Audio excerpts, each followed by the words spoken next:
आजच्या व्हिडिओमध्ये आपलं स्वागत आहे. आज आपण सिंपल फॉर्म्युले घेणार आहोत. M1चे डिफरन्शियल इक्वेशन्स म्हणून एक चॅप्टर आहे M1ला. त्याचे आपल्यासाठी लागणारे फॉर्म्युले. पहिला आहे dm1 dx sin x equal to sin x चा सिंपलमध्ये डेरिव्हेटिव्ह घ्यायचा फक्त. sin x चा काय आहे cos x. नंतर पाहणार आहोत तो पाच सेकंडला dm1 dx. नंतर cos x चा काय डेरिव्हेटिव्ह याच्या उलट पण c नाही इथं c असलं ना मायनस लावायचं कधी पण. cos काय मायनस sin x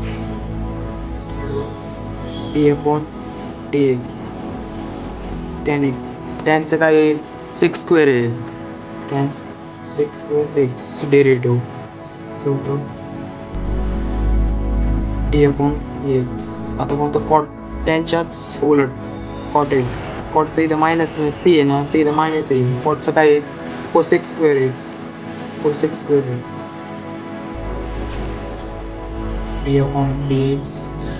आता sec x. आता sec x चा डेरिव्हेटिव्ह घ्यायचा आपल्याला. sec x चा डेरिव्हेटिव्ह आहे sec x into tan x. आता आपण cosec x चा घेणार डेरिव्हेटिव्ह. cosec x इथं c आहे ना तर मायनस येणार cosec x ला. तर ते एक्झाम्पलला cosec x असलं ना तिथं मायनस c असलं ना तर मायनसच येणार. तर minus cosec x into cot x. sec x ला इथं tan x आहे ना cosec x ला फक्त इथं cot x येणार. dm1 dx. नंतर पाहणार आहोत आपण log x. log x चा सिंपल फॉर्म्युला आहे डेरिव्हेटिव्ह घेण्याचा. log x equal to 1/x. हा सिंपल फॉर्म्युला log x चा derivative. dm1 dx x raise to n. याला फक्त काय करायचं माहिती आहे का, n खाली घ्यायचा आणि n मधून एक मायनस करायचा. हा सिंपल फॉर्म्युला आहे. आता पाहणार आहोत आपण e रेज टू x. आता एकदम सिंपल आहे. dm1 dx e raise to x equal to e raise to x येणार. नंतर e raise to x dm1 dx e raise to x equal to e raise to x आणि log x येणार.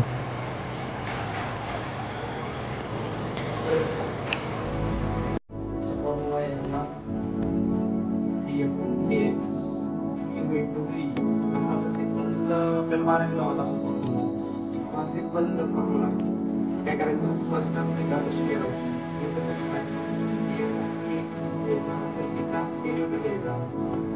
माफी तसा ठेवायचं. तर युचा derivative घ्यायचा. Simple formula काय करायचं परत यू तसा ठेवायचा ईचा डेरिव्हेटिव्ह घ्यायचा प्लस घ्यायचं परत बी तसा ठेवायचा युचा डेरिव्हेटिव्ह घ्यायचा. Simple formula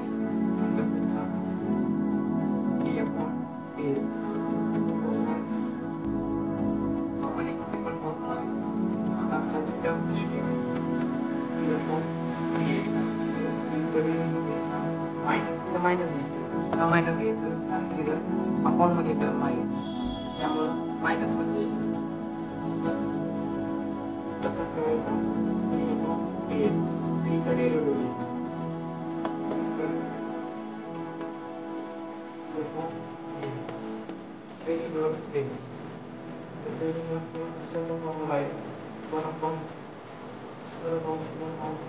x square.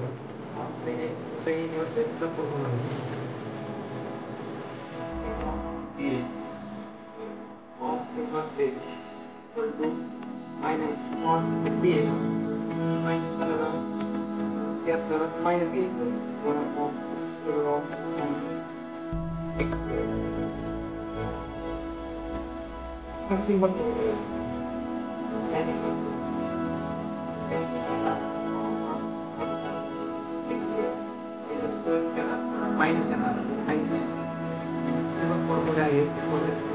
एवढे यूज नाही होते त्यामुळे एवढे इम्पॉर्टंट फॉर्म्युले